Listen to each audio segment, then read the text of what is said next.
Il y a un mois que nous avons vu une commission administrative dirigée par l'adjoint au préfet de Bignona avec une délégation venir faire le recensement des terrains.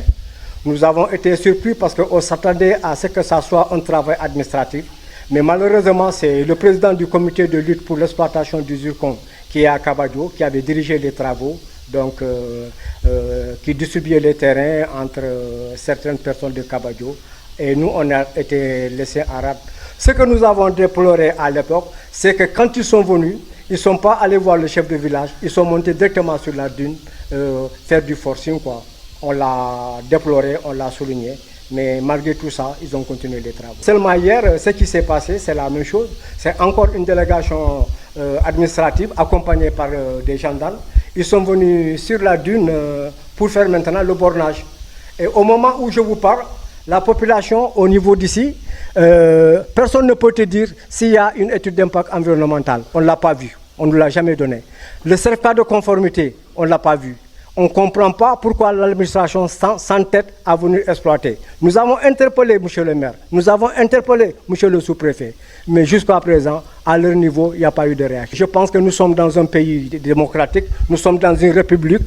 Les décisions de justice doivent être exécutées.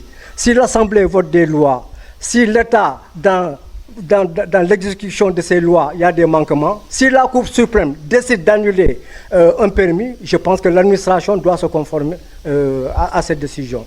Au moment où je vous parle, jusqu'à présent, aucune réaction. GESAN continue à dérouler comme si de rien n'était. Ce que nous entreprenons, c'est la mobilisation, la lutte pacifique et faire des plaidoyers au niveau des autorités compétentes, quitte à aller jusqu'à Dakar, voir peut-être le président de la République, le président de l'Assemblée nationale, pour les pousser à réagir par rapport à cette situation. Avant, il y avait beaucoup plus de villages qui nous accompagnaient, mais ce qui s'est passé maintenant, c'est le forcing.